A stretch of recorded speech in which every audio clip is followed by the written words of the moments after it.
नमस्कार, hot topic में आपका स्वागत है। मैं हूं अखिलेश शर्मा। जम्मू कश्मीर के कठुआ में हुए बड़े आतंकी हमले में सेना के 5 जवान शहीद हुए हैं, जबकि 5 जवान गंभीर रूप से घायल हैं। पांचों शहीद जवान उत्तराखंड के रहने वाले थे। आज उनके पार्थिव शरीर देहरादून ले जाए गए। वहां सभी को श्रद्धांजलि दी गई और अंतिम संस्कार के लिए उनके पैतृक गांव भेजा गया। इस हमले को लेकर भारत ने एक तरह से पाकिस्तान को चेतावनी भी दी है। भारत के रक्षा सचिव ने कहा कि इस हमले का बदला लिए बिना नहीं छोड़ेंगे। इस हमले की जिम्मेदारी कश्मीर टाइगर्स नाम के एक आतंकी संगठन ने ली है, जो जैश-ए-मोहम्मद से जुड़ा बताया जा रहा है।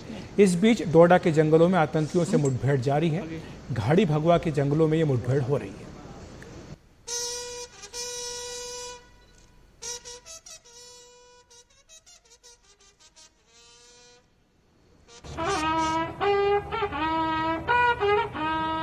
कठुआ हमले में शहीद हुए 5 जवानों को जब देहरादून में श्रद्धांजलि दी जा रही थी, ठीक उसी समय कठुआ में एनआईए की टीम हमले की जांच के लिए पहुंची हुई थी। सोमवार को जवानों के वाहन पर हुए हमले को भारत ने बहुत गंभीरता से लिया है और इशारों में पाकिस्तान को चेतावनी दे दी है। रक्षा सचिव ने एक संदेश में कहा कि कठुआ में मारे गए 5 जवानों का बदला लिया जाएगा। भारत शैतानी ताकतों को शिकस्त देगा। कठुआ हमला तब हुआ जब बिलावर की मचेड़ी किडली मल्हार सड़क पर सुरक्षा बलों के 10 जवान सेना के वाहन से बदनीता गांव के पास नियमित गश्त करने जा रहे थे। आतंकियों ने मल्हार सड़क से सटी एक पहाड़ी पर पोजीशन ले रखी थी। जैसे ही सैन्य वाहन गुजरा, आतंकियों ने घात लगाकर पहले ग्रेनेड फेंका और उसके बाद आधुनिक हथियारों से फायरिंग शुरू कर दी। सुरक्षा एजेंसियों को शक है कि इस हमले में करीब 3 आतंकी शामिल थे। इतना ही नहीं, आतंकियों के साथ स्थानीय गाइड के भी साथ होने की आशंका जताई जा रही है। जांच एजेंसियों का अब कहना है कि इस हमले की जिम्मेदारी आतंकी संगठन कश्मीर टाइगर्स ने ली है और उसके कैडर ने इस हमले के लिए M4 assault rifle, sniper, grenade और दूसरे हथियारों का इस्तेमाल किया है। इस हमले में 26 जून को डोडा में 3 आतंकियों के इनकाउंटर से भी जोड़कर देखा जा रहा है। कश्मीर टाइगर जैश-ए-मोहम्मद से जुड़ा हुआ एक आतंकी संगठन है। साथ ही अभी तक की जांच में ये भी सामने आया है कि सेना के काफिले से कुछ मिनट पहले ही एक बस भी वहां से निकली थी। जांच एजेंसियों का कहना है कि इससे पता चलता है कि आतंकी पूरी तरह ट्रेंड हैं और उनके पास आधुनिक हथियार हैं। इलाके में रह रहे लोग भी इस बात की तस्दीक कर रहे हैं। पहले गाड़ी की लोकल गाड़ी जो बस होती है, उसके बाद 2 गाड़ियां आर्मी वाली की आ गई और इधर से एक टिपरा साइड से। तो गाड़ी को हम अंदर सौदा दे रहे हैं तो एट ए टाइम फायर हुआ, छोटा फिर बड़ा हो गया। उसके बाद एट ए टाइम फायरिंग शुरू होगी। तो कितनी देर फायर ये फायर तकरीबन 3:20 से शुरू हुआ तो 6 बजे तक चलता रहा। भागे होंगे, फायर बंद उनका बंद हो गया तो फिर आर्मी वाले ने उसको, क्योंकि जहाँ पर कैजुअलिटी बहुत होगी इसलिए फायर बंद हो, वो भागे होंगे। फिर उनको किसी ने नहीं देखा, आर्मी ने उनको खुद लाशों को उठाना पड़ा जो एक्सपायर हो गए थे उनको।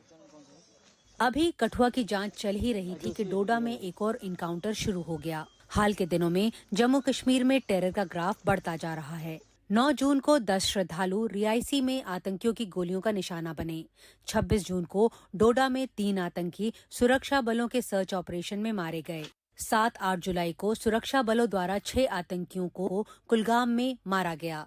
8 जुलाई को सेना के काफिले पर एक बार फिर हमला हुआ और 5 सेना जवान शहीद हुए और अन्य 5 गंभीर रूप से घायल हुए।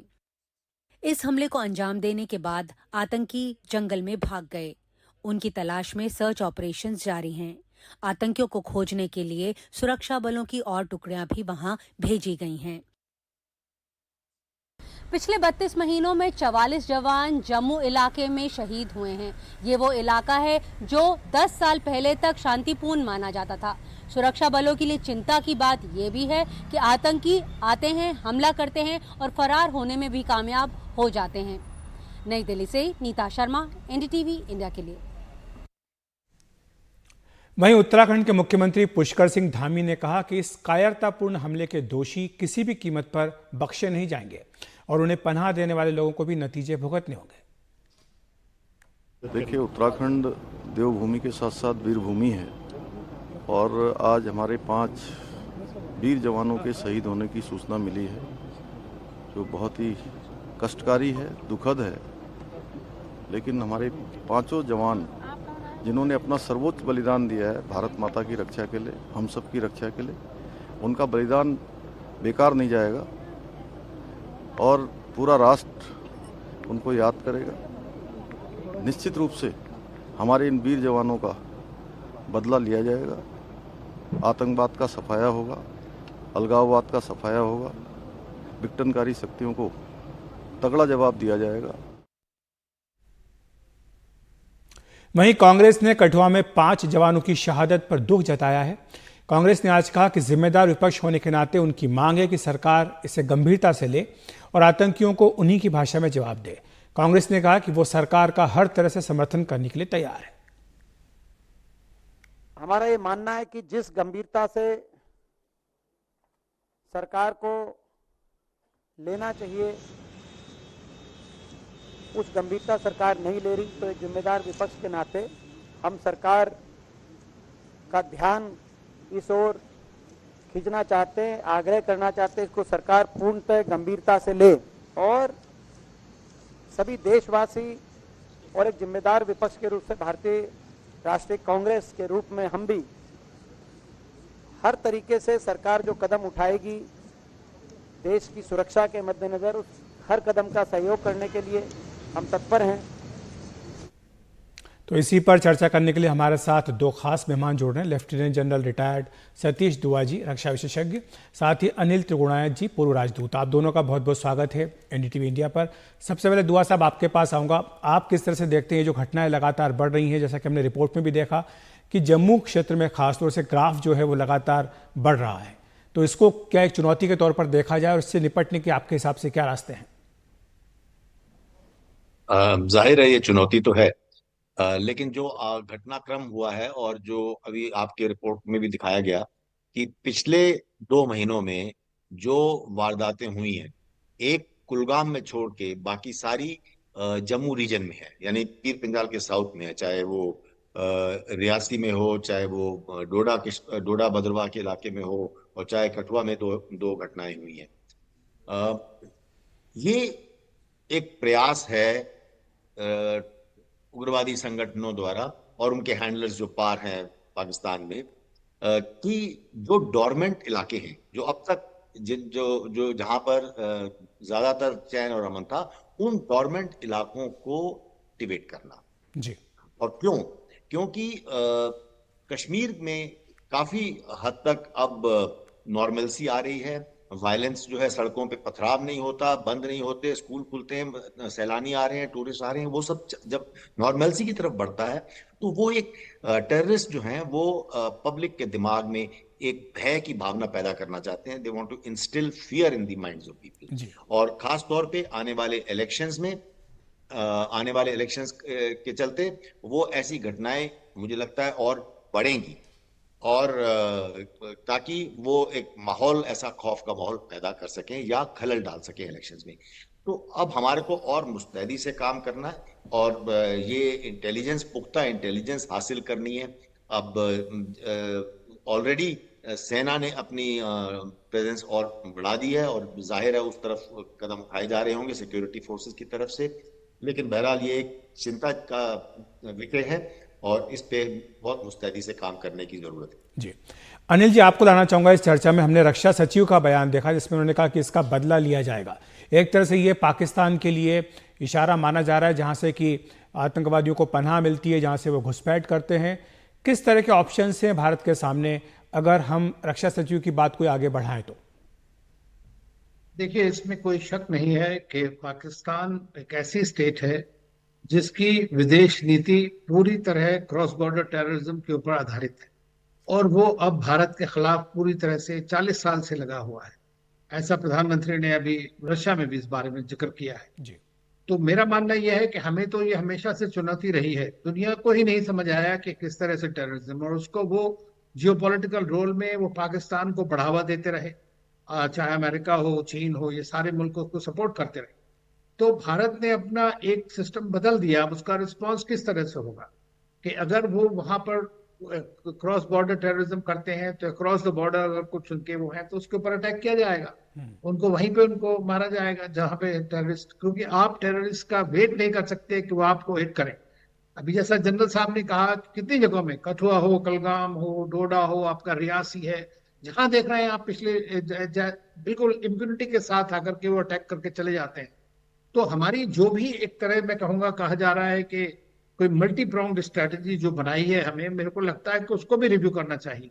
और दूसरी चीज ये है कि अगर पाकिस्तान का, जैसे किसी ने कहीं एक रिपोर्ट मैंने देखी थी, उसमें कोई सैफुल्लाह साजिद करके है जो पाकिस्तान से था, जो हैंडलर है इसका पूरा, जो इसमें करवा रहा था, तो अगर पाकिस्तान का रोल एस्टेब्लिश होता है वहां के वो है तो हमें इसको एक्सपोज भी करना पड़ेगा। देखिए टेररिज्म एक ऐसी चीज है, हमें तो लड़ना ही लड़ना है, अपने बॉर्डर को सेव करना है, इंटरनली भी जो डोमेस्टिकली जो स्लीपर सेल्स हैं और इनके इतने सारे ग्रुप्स बने हुए हैं, उन सबको भी तो आपने देखना पड़ेगा। इंटेलिजेंस एजेंसीज हैं, देखिए सिक्योरिटी ब्रीच होता है is a one time affair जी। ये आप 99 टाइम आप सेव कर लीजिए, एक टाइम बेसब अटैक करके वो सारा बराबर कर देता है। और जैसा इस वक्त भारत में कश्मीर के अंदर खास तौर से जो सरकार की जो पहल है उसके चलते हमने देखा है कि काफी स्टेबिलिटी आई है, अपॉर्चुनिटीज बढ़ी है। तो ये बात जो है टेरर ग्रुप्स को नहीं बर्दाश्त हो पा रही है और नहीं पाकिस्तान को बर्दाश्त हो रही है। अभी इतना बड़ा इलेक्शन हुआ, स्मूथ ट्रांजिशन पावर हुआ, ये सारी चीजें, तो इसमें इससे एक एक्सपेक्टेड था कि ये बढ़ाएंगे अपने इस तरह की हरकतों को, और वो बढ़ रही हैं और हम देख भी रहे हैं। और जैसा कहा गया कि पहले वैली में इतना ज्यादा होता था, अब हम देख रहे हैं कि जम्मू के लोगों को डरा धमका कर, जैसे रियासी में हुआ, इधर दूसरी जगह। तो इन सारी चीजों को हमें देखना पड़ेगा कि देखिए टेररिज्म को हम बैठ नहीं सकते कि खत्म नहीं होगा जब तक आप उसके पीछे नहीं पड़ रहेंगे फुल टाइम। तो 24 घंटे का काम है ये, और इसको जितनी भी एजेंसीज हैं, फोर्सेज हैं, सबको उसमें लगना पड़ेगा और सरकार को भी चौकन्ना होना पड़ेगा, इंटरनेशनली भी और डोमेस्टिक। जी दुआ साहब, आपने जो बात कही थी और जो बात अनिल जी ने उसको आगे बढ़ाया कि जिस तरह से पहले घाटी में घटनाएं होती थी, अब फोकस जो है वो शिफ्ट हो रहा है जम्मू की तरफ और इन इलाकों में ज़्यादा वो जोर दिया जा रहा है। तो इसमें आपको क्या लग रहा है कि आने वाले समय में, जबकि जैसा आपने भी कहा कि चुनाव, विधानसभा चुनाव अगले 2-3 महीनों में हो सकता है कि संभव है कि हो, करीब 1 दशक बाद ऐसा होगा कि विधानसभा के चुनाव जम्मू कश्मीर में कराए जाएंगे। हालांकि अभी हाल में जो लोकसभा के चुनाव हुए उसमें जिस तरह से मतदान का प्रतिशत बढ़ा है, उसमें जनता की भागीदारी बढ़ी है, उसको लेकर के चुनाव आयोग भी काफ़ी उत्साहित दिखाई दे रहा है। तो ये भी एक ऐसा डेवलपमेंट है जिसके चलते शायद आतंकवादियों को ज़्यादा हताशा हो रही होगी। बिल्कुल ठीक कह रहे हैं आप। ये इसी बात से तो हताश हैं वो लोग और पाकिस्तान में उनके हैंडलर्स, क्योंकि अगर आपको याद हो उस दिन भी, क्योंकि जिस दिन यहाँ पे चुनाव हो रहे थे उनमें से एक दिन पीओके में उधर पूरा मॉब, पूरी भीड़ इकट्ठी होकर के वहां पे पुलिस वालों को वो पथराव, पुलिस वालों को पीट रहे थे, मार रहे थे। और मुझे याद है मैं ऐसे ही किसी चैनल पे गया और उस पर चर्चा हो रही थी। तो जब वो फर्क देखते हैं, कश्मीर के जो लोग हैं वो ये देखते हैं फर्क कि यहाँ एक तरफ चुनाव हो रहे हैं और पीसफुल ढंग से, जिसमें कि काफी भागीदारी हुई, काफी अच्छा टर्नआउट रहा चुनाव का। दूसरी तरफ पीओके में जो दहशत गर्दी हो रही थी, तो ये सब चीजें ही तो उनको हताश करती हैं। इसीलिए वो अपनी तरफ से ऐसा माहौल पैदा करने के लिए ऐसे एक्शंस और अपने एक्शंस और तेज कर रहे हैं।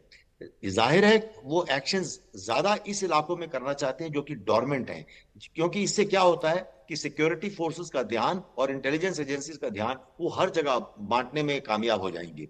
और यही उनका पैतरा है, यही उनकी टैक्टिक्स है। लेकिन मुझे पूरा यकीन है कि हम उनके मंसूबे पूरे नहीं होने देंगे और हम ठीक तरीके से इलेक्शंस करवा पाएंगे। और इसके ऊपर भी हम security forces, agencies, government, all of government approach के साथ हम इसको दबा पाएंगे। जी अनिल जी, आपके हिसाब से क्या रणनीति होनी चाहिए, क्योंकि जो फोकस से अगर वो शिफ्ट हो रहा है कश्मीर से जम्मू की ओर, जैसा कि आपने भी कुछ देर पहले कहा, तो इसको निपटने के लिए किस तरह की रणनीति होनी चाहिए? देखिए वही है कि 2-3 चीजें बड़ी खास हुआ करती हैं टेररिज्म के लिए, जिसको हम काउंटर टेररिज्म स्ट्रेटेजी कहते हैं। भारत की काफी स्ट्रांग स्ट्रेटेजी है, ये पहली बार नहीं हो रहा है कि हम जानते हैं कि इस तरह के लोगों से किस तरह निपटना है। तो इसमें एक तो हमें ये कोशिश करनी चाहिए कि हमारी इंटेलिजेंस बिल्कुल पुख्ता हो, बॉर्डर में जितना सिक्योर्ड हो सके उतना सिक्योर्ड होना चाहिए। लेकिन अब एक समस्या ये है कि आपको ये 2-2, 3-3 के छोटे छोटे ग्रुप्स के ऊपर में, और इवन लोन वुल्फ जिसको बोलते हैं, वो भी एक अटैक करने के चक्कर में कर रहे हैं। कुछ लोग फर्स्ट टाइमर हैं, इस तरह के लोगों को इन्होंने रिक्रूट किया है।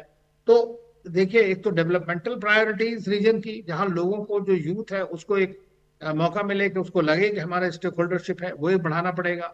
दूसरी चीज ये है कि हमारी एजेंसी जितनी भी है उनको अपना इंटेलिजेंस नेटवर्क और भी स्ट्रॉन्ग करना पड़ेगा। तीसरी चीज ये है कि पब्लिक को भी जागना पड़ेगा, कि वो चाहते हैं कि इस तरह की चीजें कंटिन्यू रहे वहां पर। ये तो सारे जनरल पब्लिक के लिए भी तो इससे नुकसान होता है, क्योंकि अगर पूरी फोर्सेज आएंगी तो उस तरह की नॉर्मल लाइफ में डिस्ट्रप्शन भी होता है। तो मैं ये समझता हूँ कि ये एक मल्टी प्रोंग्ड स्ट्रेटेजी का मतलब है कि लोगों को भागीदारी लेनी पड़ेगी, और साथ साथ हमारा इंटेलिजेंस और फोर्सेस का जो भी रोल है वो तो बहुत ही लॉडेबल रोल है। और इसीलिए हमारे फोर्सेस के लोग इतने मारे जाते हैं, क्योंकि वो फ्रंट पे आकर के लड़ते हैं भारत को डिफेंड करने के लिए। तो उस चीज को मैं समझता हूँ कि सबको मिलकर रहना पड़ेगा। तीसरी चीज ये है कि पाकिस्तान अपनी हरकतों से बाज नहीं आए। अब ड्रोन के जरिए इधर उधर हमने कितनी रिपोर्ट देखी, कहीं वेपन्स डाल रहे हैं, कहीं पे वो अपना वैली में और इधर उधर ड्रग्स दे रहे हैं, which is becoming a very major problem. तो इस तरह सारी चीजों के लिए भी हमें आगे बढ़ना पड़ेगा। दूसरा, इंटरनेशनली फिर हमें कंटिन्यू करना पड़ेगा कि पाकिस्तान जो है वो स्टेट किसी भी तरह से नहीं बदल सकती है। उनकी जो ISI, उनकी जो फोर्सेस हैं, उनके जो नापाक इरादे भारत की तरफ हैं, वो नहीं हटने वाले किसी भी तरह से। तो उसके लिए भी हमें पूरी तरह तैयार रहना पड़ेगा। और तो ये सबका एक, मैं समझता हूँ, कॉम्पोजिट कॉम्प्रहेंसिव स्ट्रेटेजी की आवश्यकता है। जी, शुक्रिया आपका अनिल जी, सारी चर्चा के लिए, विस्तार से समझाने के लिए हमें कि क्या क्या चुनौतियां हैं, इनका समाधान किस तरह से निकाला जा सकता है। दुआ साहब, आपका भी शुक्रिया हमारे साथ जुड़ने के लिए।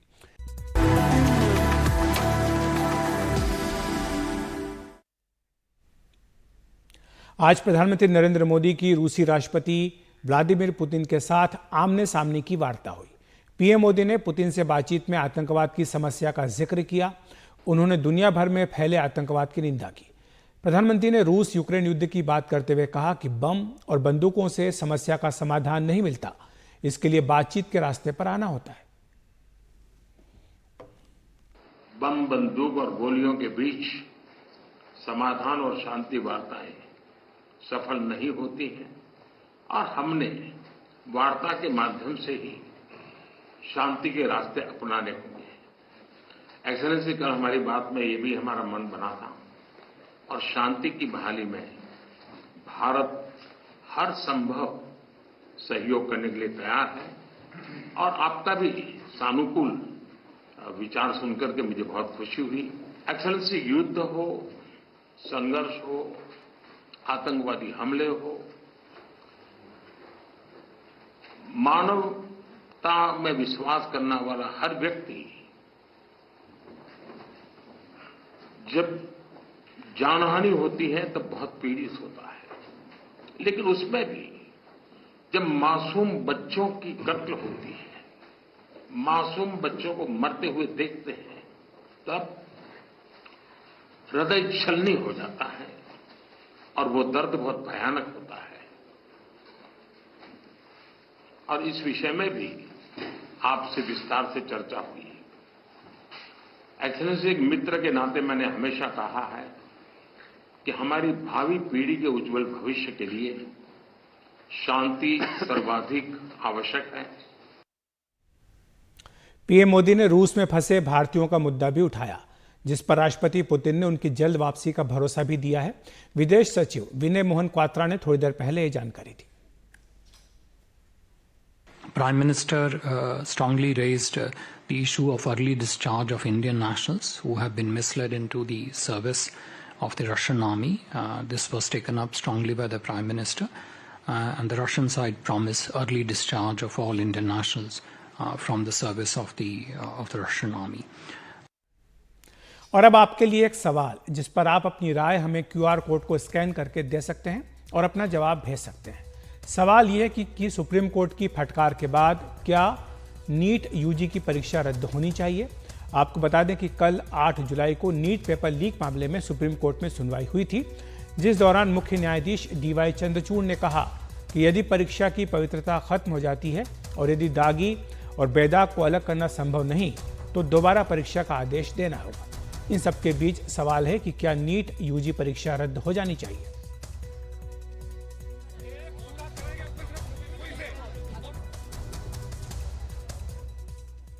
तो हॉट टॉपिक में आज इतना ही। नमस्कार।